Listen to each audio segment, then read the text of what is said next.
শেখ হাসিনার লকারে থাকা স্বর্ণ জীবনে প্রথম দেখলাম। স্বর্ণের মধ্যে পিতলের প্রলেপ দিয়ে ঝালাই করানো। এমন স্বর্ণ কি কেউ দেখেছেন? দেশ ও জাতিকে কিভাবে ধোঁকা দিয়ে একটা মানুষ, নিরপরাধ মানুষকে অপরাধী বানানোর চেষ্টা। এখন যখন শেখ হাসিনা বলছে এগুলো আমার লকারে আমার স্বর্ণ নাই, আমার কোনো লকারও নাই, আর যদি তোমরা যেহেতু বলছো এগুলো আমার, তাহলে করাইল বস্তিবাসী বিপদে আছে, তাদেরকে দিয়ে দাও। এখন ঘুরে গেছে, কারণ এখন তো তাদের চালাকি ধরে খেয়ে যাব।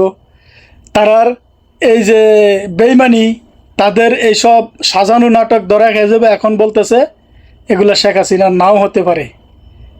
আরে তোরা শেখ হাসিনা, এগুলা স্বর্ণ? এগুলা কি স্বর্ণ? স্বর্ণের মধ্যে কি কেউ এভাবে একবারে ডাইরেক্ট পিতলের প্রলেপ দিয়ে ঝালাই করে? জাতিকে বোকা বানানোর আর ইয়া পাও না, তোমরা সিস্টেম পাও না। এখন জাতি এগুলো জানে, তোমরা যে জাতিকে ধোকা দিয়ে বোকা বানাচ্ছ, জাতি এগুলো জানে। কারণ এই 15 মাস তোমাদেরকে দেখে আসছে, তো তোমরা যে ধোকাবাজ জাতি জানে। তোমাদের এগুলা কি কেউ বিশ্বাস করছে? করে নাই।